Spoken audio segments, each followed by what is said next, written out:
What's going on, y'all? This your boy SIJ, the Silences Guy, entertainment, news, media, comedy, music, debunking stupid claims, knowledge, the whole nine. If you ain't subscribed before, it's because obviously you ain't give a damn. I can understand. I'll be not subscribing to the channel. Anyway, so if you like this video after I present this video, please hit the like button. If you agree with a brother, or if you just like a person who will keep it real about topics and got a different opinion other than your own, then you can also hit the like button or subscribe to the channel and check out my other videos. This is a random channel. A lot of people said that I did a vote.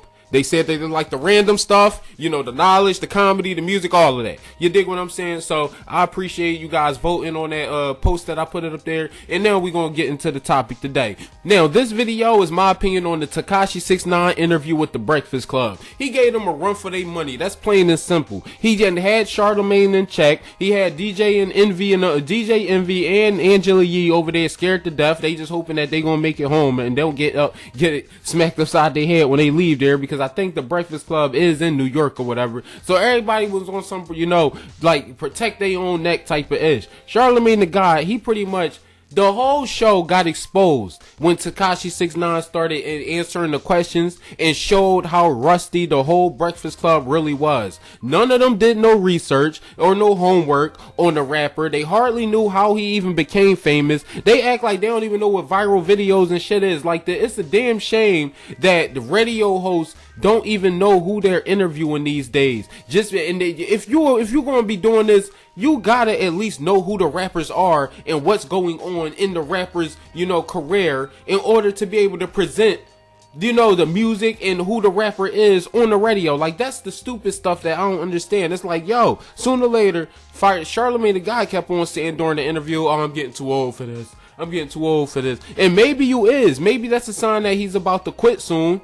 Yeah, I think he's about to quit soon and starting some other endeavors like he been doing, but he's just going to focus more on them or more on writing books or some shit. I don't know. But he damn sure might quit after this interview because 6ix9ine had ball in check the whole time. You know what I'm saying? Every question he had an answer for. You know what I'm saying? Like, let's go down some of the stuff some of the questions that they actually had for 6ix9ine. Now, the thing is, it started out with Charlemagne the Guy asking him a dumbass question. This was the #1 mistake. He talking about something, what you do, with exposing himself. He tried to ask him a question he knew the answer to, what was trying to get 6ix9ine to snitch on himself. What you doing last night? What you do last night?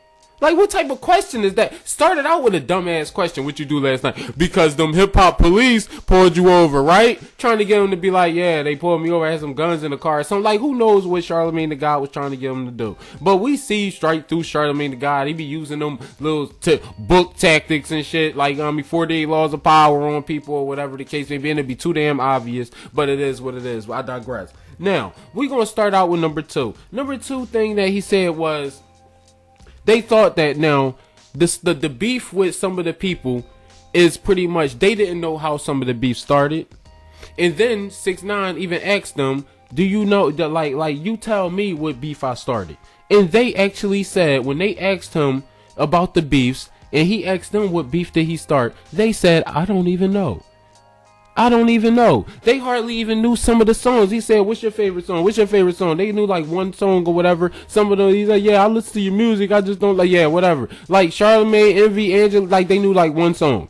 You dig what I'm saying? They doing the interview with the boy, but you only know like one song. Talk about clout chasing. I think the Breakfast Club was fucking clout chasing on this one, but we gonna leave it alone, even though because he was the one who signed, like told them he needed to be on the show. But it is what it is. Another thing that happened during this interview was crazy was the fact that the karma, like him speaking, saying that this interview was going to get more views than all your other interviews combined this year or all the other interviews. Period. This interview, usually Breakfast Club interviews get like 1 or 2. This interview got 5 million. You know, almost at 5.5 million. Might even hit 6 million. You know what I'm saying? He been watching too much Cash Me Outside Girl, whatever, because it was working. You know what I mean? Her tactics was working.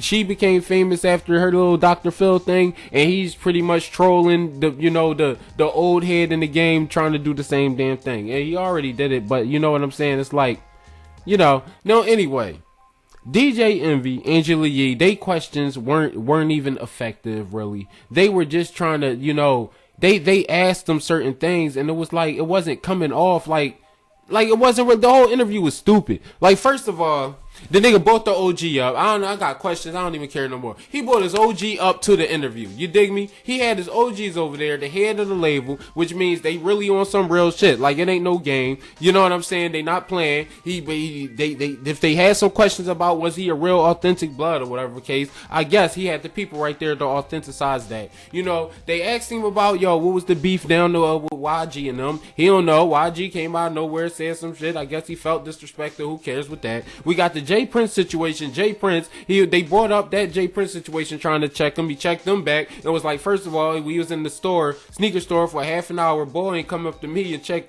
me at all. Then all of a sudden, it's a problem. And they was the ones who was on stage with everybody on the damn venues. He called up, he see it's the setup to the World Star hip hop interview venue that he was supposed to do. Them people, Jay Prince and his people, after he was in the sneaker store with them for a half an hour, then that next thing you know, he see that it might have been a setup with them guys because they wanted to meet him alone or something like that in private after he had spent time with him in there, and they could have spoke right there about the situation. He's allegedly walked up, Jay Prince said what's popping or whatever. They started talking or whatever. Nothing happened. So we're gonna leave that Jay Prince situation alone. Then the World Star venue, they said why you cancel that show is because Jay Prince people was all on the stage and they probably was gonna play with his money. Not only that, the security was scared of Jay Prince people or whatever. So or whatever. That is hilarious. But anyway, the security, they was scared of the Jay Prince people. So they pretty much couldn't clear the stage, and Tekashi 6ix9ine was like, yo, he wanted to clear the stage before he performed, and, you know, Mr. Test My Gangster needed to know that he was safe. You know what I'm saying? A lot of people say, you know, like, that's kind of contradicting the fact that you let your balls hang. You let your balls hang. You go anywhere, anytime, location, no location, whatever. But it is what it is. He kept saying he let his balls hang, he let his balls. I don't know how that shit work. Now, we're going to leave that part alone. Then we're going to go into the part where Charlamagne the God he asked him about the GED. Like, did you get your GED? After he had because Tekashi 6ix9ine was answering the question down the line. So now Charlamagne the God bring up the GED's person. He like, yeah, nigga, matter of fact, I got a whole graduation, CD coming out or whatever. So pretty much Charlamagne the God sitting there looking salty as hell with the salty face, like, alright, I'm glad for you, knowing damn well you wasn't glad for him. But anyway, I digress. Now the thing about me is this whole interview is like this. 6ix9ine he's just a character. Like, it's a lot of characters that they let, sometimes God let people win, and you be like, why are they winning? Well, it must be something about them. Maybe they really got the spirit of God in them. Maybe that, because Tekashi 6ix9ine, he is a aggressive person. Like, he's he pretty much do like a little too much when it comes to responding back to one person. He responds back to many because he feels that he needs to attack everybody because everybody attacking him, especially with some of the stuff, the allegations and stuff against the dude. So pretty much he feels that he needs to attack the whole damn planet instead of just addressing that one person. Like, somebody say you ain't checking in, be like, well, to you, no, I'm not checking in. But he like, I ain't checking in nowhere. F everybody who even think about it. It's like, no, like, if you know the people, then you could have started out like, if I don't know you, I ain't checking in. But instead he wanted to go too far, aggravate the whole damn gang sets of every damn gang in the planet, and now pretty much everybody mad at him for saying like you ain't checking in at all. Now, because some gangs really do, they really like that. They like, yo, you ain't checking in, you can't come here, or you can't, you know what I'm saying? Like, sometimes it's not about extortion, sometimes that's just the way your gang roll, whatever the case may be. I ain't in it, so I ain't got shit to tell you about it, you know what I mean? Check in, you check out, you check out. I don't give a damn. Like, it is what it is. I ain't talking about a life, I'm talking about checking out like it in the hotel or something. Leave me alone. Now anyway, we're gonna digress away from that situation on purpose. Now, Tekashi 6ix9ine, he pretty much a blood. Now, my gripe on the brother is this, like, brother, Mexican brother, brother man. You know what I mean? My advice on the play is this. You know what I mean? His message isn't that positive. Like, he's like, the Robin Hoods, they try to do some positive things on the media with their fame, like throwing $100 to a bunch of poor people and stuff like that, and giving away this, giving away that, showing love. They try to show love by using their fame for good sometimes. So I call them Robin Hood rappers, but then you listen to the raps and it's like, fuck this nigga, don't die, I will kill you, in the day you lie. You be like, damn, dog, like, yo, you ready to murder my whole family. Like, you listen to their raps and you literally see that's your lifestyle. That's who you are. How you think Meek Mill's got booked? We still heard it shit in your raps. Like, we heard it. Like, you were telling us, like, yo, I kill a nigga if you even think you gonna threaten me. I'll pay him to kill me. All that. Paying people to kill people and something that you would just pay somebody else to sell drugs for you. You think they not listening to that stuff? Like, that's the crazy thing about it. So when I hear that, it's like, well, of course the hip hop police is pulling people over or messing with you guys.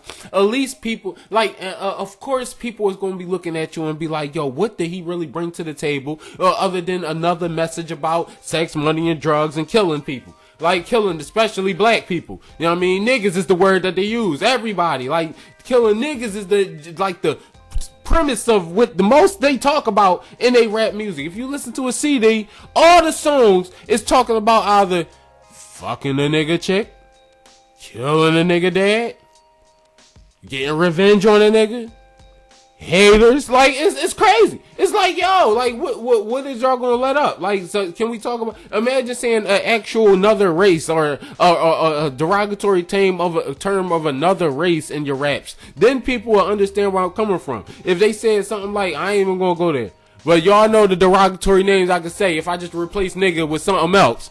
We got, I ain't even gonna do it.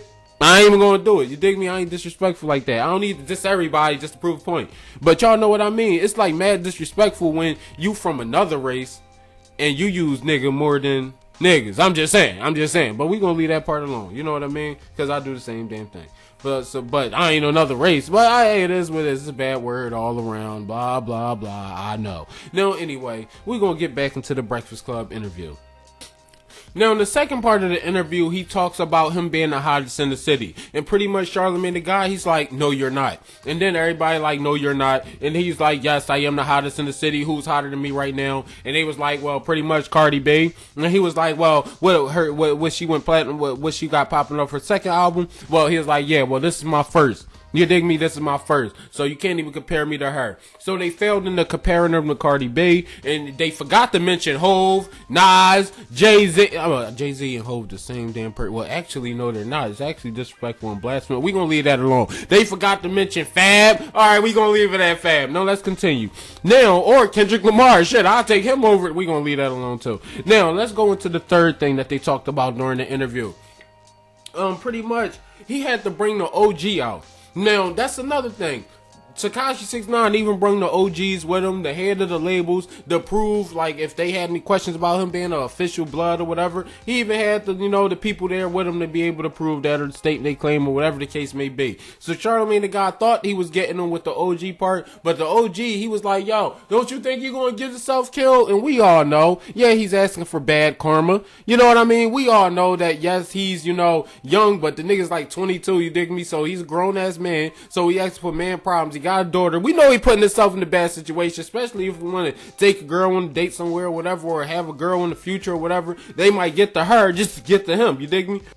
But you know how that gang stuff go. You dig me? They get to somebody else to get to you. Like, that's why it's not hard and it's not good to put yourself out there like that. But anyway, they asked the OG about that. And OG had his back and was like, yo, listen, straight up, like, listen.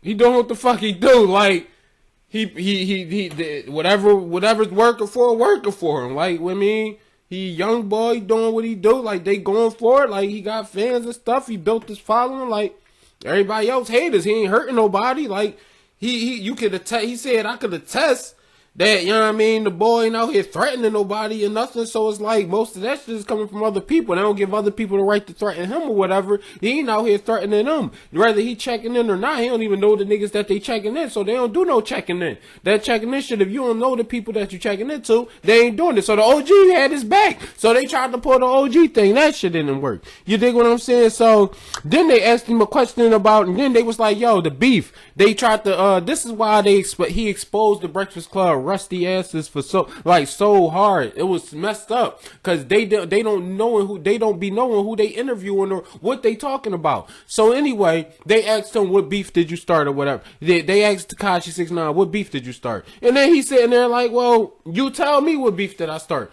You tell me. Yeah, it's 3 people there. None of them could have came up with no answer at all of what beef he started. You think what I'm saying? Like, that's crazy. I just burped and I try to keep it on the low, move away from the mic. But anyway, that's crazy. You think what I'm saying? I'm drinking soda and shit, so.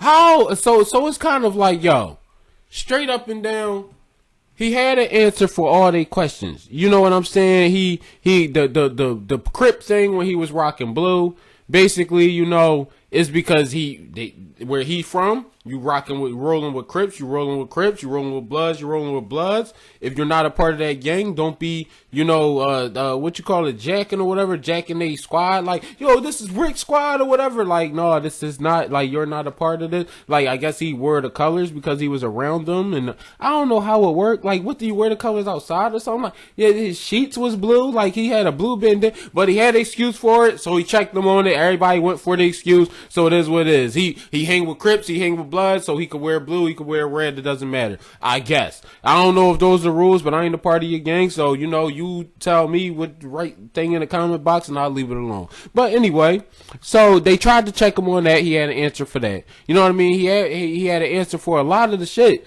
You know what I'm saying? Like, the girl that he was supposed to sleep with, he ain't sleep with. He was just caught in the situation or whatever. And he said that he got, you know, he pleaded guilty because he was scared or whatever. You know what I mean? And he didn't sleep with her. So it's kind of like, you know, like, it's crazy because they tried to get him on a lot of shit and he wasn't going for it. You know what I mean? Like Charlamagne the God, he tried to throw DJ Academics under the bus. He's like, DJ Academics gonna get you killed. You know what I mean? He was like, nah, nigga, you wanna get yourself killed, get knocked upside the head. Like, you know what I mean? On the videos and shit. Like, he was clowning Charlamagne the God the whole time.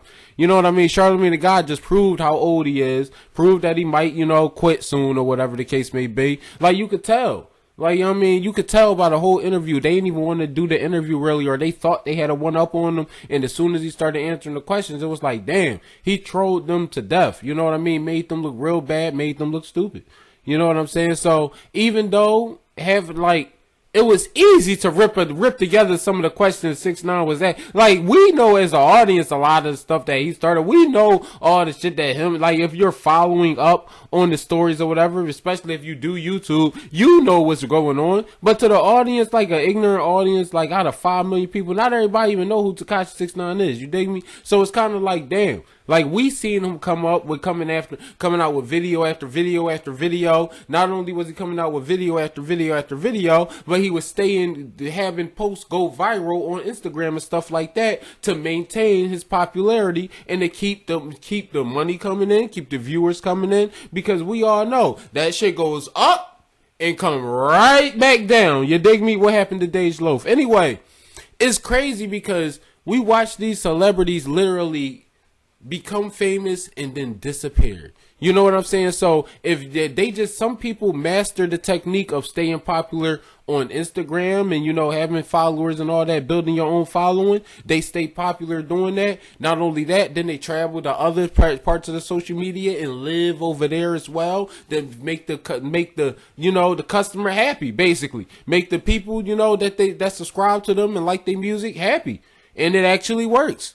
You know what I mean? Like, if some people, you got the people who build their own following, you got the people who happen to go viral because of, you know what I mean, a song they came out with. It's a lot of different ways to, you know, become popular these days. You can make yourself popular, or somebody else can make you popular by sharing your video or something like that. It doesn't matter. But anyway, Tekashi 6ix9ine, this whole situation is a trip. He is wishing bad karma on himself. It ain't got nothing to do with us. If somebody happened to check the brother, well, he asked for it. You dig what I'm saying? It's like, if your energy worked for the viewership, he said, yo, if you're going to get more views on this video than you did, you know, using his words and to bring to the reality, make it happen or whatever on that, the secret type of ish, where you say something and then, you know, it wind up happening, you bring it into fruition or whatever the case may be. So he said, yo, this is going to be the most highly viewed video on your channel, and it wound up getting 5 million views. Usually the interviews get about 1 or 2 million. And the Birdman one is at 12 million. And he's halfway there already. And the interview just happened this weekend. So the thing is, it made the Breakfast Club look stupid.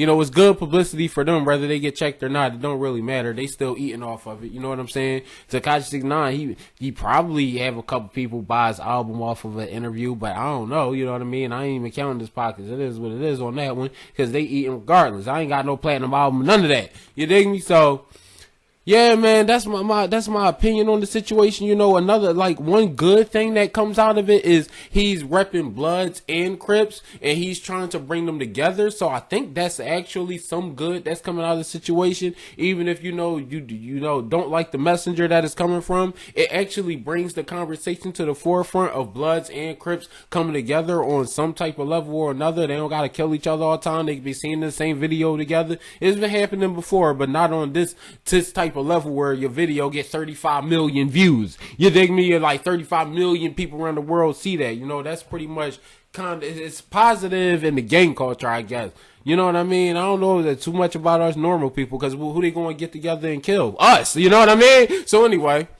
so basically, let's see what else we got here. The World Star incident, you know, he felt that it was a setup. You know what I mean? They said that you was closing shows or whatever. That 6ix9ine was closing shows. They brung up that, but they was rusty on that because they was like, how many shows did I close? And it was like 1 or 2. You know what I mean? So they thought that he was losing money, but he exposed the fact that I'm not losing as much money as you think. And he's still doing shows because we remember he was trying to jump in the crowd and that shit wasn't happening. They let his ass go. You know what I mean? So it's not like the boy not working, or he not like, I mean, or he some like bad person or bad dude or whatever. I'm not judging the boy character. I'm just judging the boy career. You know what I mean? As in a hip hop fan and as a hip hop head and a person who make rap music his damn self, just dropped my mixtape. Check out the last video. It's a spiritual one. So don't think you going over there catching some reckless, you know what I mean, selling drugs. No, I ain't even it. You know what I mean? It's one of those spiritual warfare type of CDs, conscious rap. You know what I mean? That you know, I keep it real. But anyway, he's dealing with the real warfare type of music over here. You dig me? And if that's what you into, that's what you're into. I listen to that too. Unfortunately, it's 2018. Ain't nobody got time for that sweet-ish just because you into God, you can't listen to certain bit. Look, it is what it is. I'm not going to sit here and lie.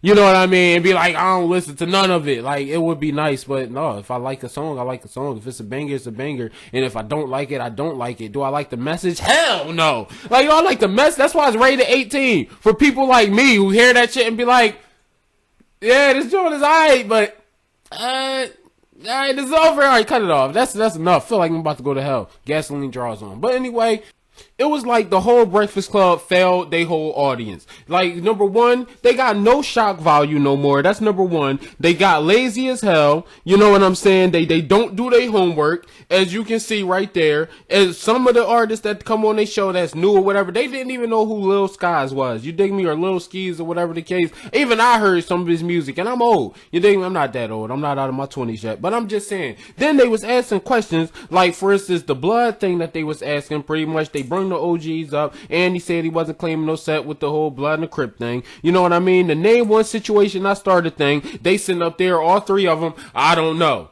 You dig me? Then they was like, name one artist hotter than me other than Cardi B. Then it's a couple of them other than that, but they couldn't name none. They didn't know. Then there was the other situation where it was like, DJ Envy brought up, what about the kid you choked? He was like, first of all, he had an answer for that. He was like, first of all, he was a kid who tried it. He was trying to test my gangster or whatever, and he seen that it wasn't a game. He pretty much, you had to, stop touching me, put your hands on me, or whatever the case may be. Another thing that made the show look bad was Charlamagne the God twice, when he ended up salty as hell. When the first time was when the fight down, there was a fight that 6ix9ine got with his homies down at the airport over some chick or something like that. Somebody said something disrespectful or whatever the case may be. I don't know. I wasn't there. But anyway, we all remember that fight. 6ix9ine ended up on the ground and shit like that. Now, that Charlamagne the God said, for no damn reason, since 6ix9ine trolled him earlier in the show and was like, those are your homies, some enemies of his or whatever, that he used to hang with, 6ix9ine used to hang with, was his homies. And Charlamagne the God was like, no, they not my homies. And he was like, yeah, they your homies. And he was like, no, they not. I don't know who the hell you talking about. Getting under his skin pretty much. And then, so now, bring it forward to this time. Now, Charlamagne the God says, the people that you were fighting with at the airport, oh, those are my homies. I think those are you was talking about earlier, like an idiot. Now, Why did you? He didn't even have to bring it up. It was like they was talking about something totally different or something else. Or no, they was talking about the fight in general. And he really didn't have to say nothing at all. Like it would have been smooth if he would have just let it go. But no, he ends up saying, those are my homies. Next thing you know, 6ix9ine like, oh yeah, the one with the stitches. Remember you seen the one who got his face bit? Yeah, but then Charlamagne got over something.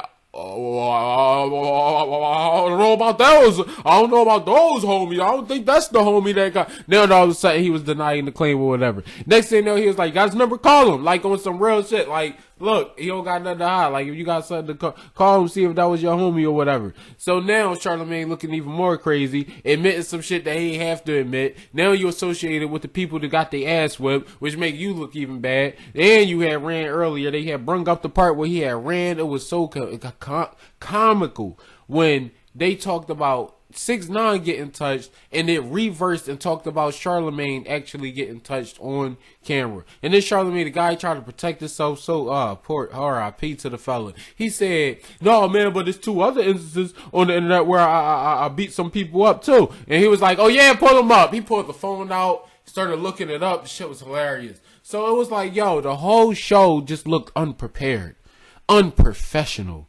just ignorant. You know, like, oh man. Basically, the whole situation was the Breakfast Club fell. The whole interview, every question, when it came down to him getting the GED test, and he was like, pretty much, yeah, I actually did pass my GED test, check Charlamagne on that. When they talked about the blood and Crip thing, pretty much, he said he wasn't throwing up no set or banging no set or had no block to actually claim with the Crip thing. He was just wearing blue because his homies wore blue, he rocked with blue. If homie wear red, he rocked with red. He rocked with Bloods and Crips, so he had an excuse for that. The chick thing, he didn't sleep with the chick or whatever. He pleaded guilty because he was scared or whatever with that. You know what I'm saying? The J Prince thing felt like some type of setup or whatever. When Envy brought up him choking the young boy or whatever, the young boy was pretty much putting his hands on him first, and he kind of started it. He tried it and pretty much got tried back or whatever the case may be. So we left that alone. Then pretty much the name the shows that got canceled. Pretty much they said, I don't know what shows got canceled. Oh, only one. Even though it was supposed to be multiple, or they thought it was multiple, or a whole lot of them that got canceled. He only claimed that it was only one or whatever the case may be with that. You dig what I'm saying? Then it was like he didn't really threaten nobody with the OG thing, so the OG stood up for him when they tried to pull him over there. You know what I'm saying? The what's up with the rainbow hair thing? He like, yeah, well, exactly. I got rainbow hair and I'm shaking up the whole industry and people messing with me. The kid with rainbow hair, grown ass men with, you know, families and shit looking for a kid with rainbow hair. How stupid did they look? Kind of like I'm the one with rainbow hair and making them look stupid. So he had an excuse for that. You dig what I'm saying? Then there was like the name one cosign thing with the Cardi B thing where they asked him about that. It was like they couldn't name no cosign. It was like, yeah, exactly. Pretty much they didn't say DJ Academics not once. Anyway, we gonna skip over that. It was like a lot. It was like, hold on, what else? What else we got?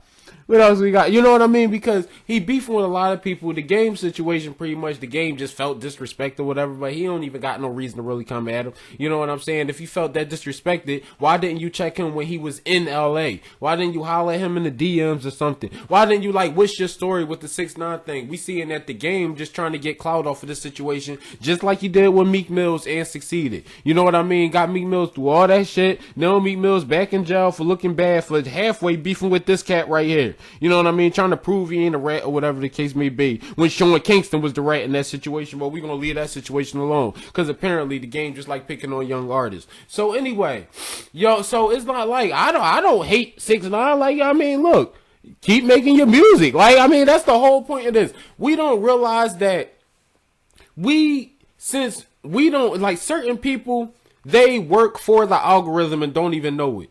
The Breakfast Club, you work for the algorithm. You dig what I'm saying? Your interviews is like the tree that branch off and goes to every direction to help everybody make money with viral videos like this. It go to YouTube, people on Vimeo, people on, you know what I mean, Twitter, people on Instagram. They doing, you know, kind of like videos making fun of the situations, parodies and stuff like that. They talking about the situation or whatever he said. You know what I mean? Just y'all in general. Like when y'all make something go viral, when Breakfast Club makes something go viral, everybody eat off of it. Like anything that makes something go viral. Now now. They eat off of the artists that they promote. Just like people who do the news, just like people, if there's an artist that do something popular and you in the entertainment industry, something like you do the news or whatever, soon as something happen, you wind up doing a video or you wind up talking about that situation and get a little bit of that as well. It's like, yo, everything, it's like, they work for the algorithm. You dig me? So when you see stuff like this, when they talk about artists and they don't see what the artist is doing to stay popular, when you don't sit there and study that, how the fuck do you work for the radio where people actually get on by using these techniques? Like, for instance, if I did one thing over and over again, and then I told you, well, I did this and I did that, and that's how I got on the radio, basically. Yo, like Breakfast Club, they sitting there, they probably looking stupid, like, oh yeah, oh, you know what, that's pretty cool, you know, I should do something like that. Even though they be using some of these techniques, they damn so, they be acting stupid. You know what I'm saying? How you not gonna study how the person you doing the interview is? Y'all, like you said, I got a #1 syndicated radio station. If you knew you got the #1 syndicated radio station or whatever, why don't you do study on, how are you getting too old for this? Like, that's what I don't understand. How you get so lazy that you don't even do research on the people that you interviewing? So that shit just looks stupid, sketchy, make it look like, damn, like y'all really do be clout chasing just like everybody else. You dig me? So anyway, that's my opinion on the interview. They got checkmated on a lot of the questions that they just the interview. You know what I mean? Check out my last video if you want to hear me, you know, personally talk about some of this stuff. But like, it is what it is. Like, these people is human. I ain't gonna bear false witness half of the situations. I wasn't there, so I can't even give my opinion on it, really. You know what I mean? I'm just talking about the interview that just happened, and that's it. So anyway, it was checkmate for Breakfast Club. You know what I mean? When Lil Mama was on there, they had her crying and all that. Yeah, Angela Yee had Lil Mama crying. It wasn't even, well, Charlamagne the God, his jokes had a little bit of play in it. But Angela Yee, you was the one who had her crying. And it's crazy because they like jumped on Lil Mama or whatever. Then they get a nigga who could make things happen in New York, you know what I mean, on their head. And it's kind of like, damn. You know what I mean? Like, what now? Like, now you might get knocked upside the head again. Then when the pastor, like, everything Charlamagne the God was trying to do was like a bad joke. The pastor thing, where they brought the pastor out and tried to get the pastor to shake Charlamagne the God, to try to, you know, baptize or something, or pray for Tekashi 6ix9ine for saying the things that he's saying. We all know it's bad karma, I know. But they was trying to get him to pray for 6ix9ine, and they ended up praying for Charlamagne the God because he just kept bringing up the fact that Charlamagne the God got knocked upside his head a couple of times, and he was the one who really needed the help because he didn't get touched. Anyway, basically, that's my pretty much opinion on the situation. This video about to be as long as the real damn interview, so we probably watch the interview first and then watch this one if you really interested in what somebody else got to think about the interview or whatever. It ain't that deep, I don't think. But anyway, it is what it is. I'm just trying to stay into my little routine, make sure I stay coming out with. I don't really do popular topics. Y'all know I just talk about shit that I feel like talking about at the moment. Like YouTube, I don't take it serious as I used to. I used to take it real serious. Now I just like doing my music. I mean, I really do. Check out my mixtape.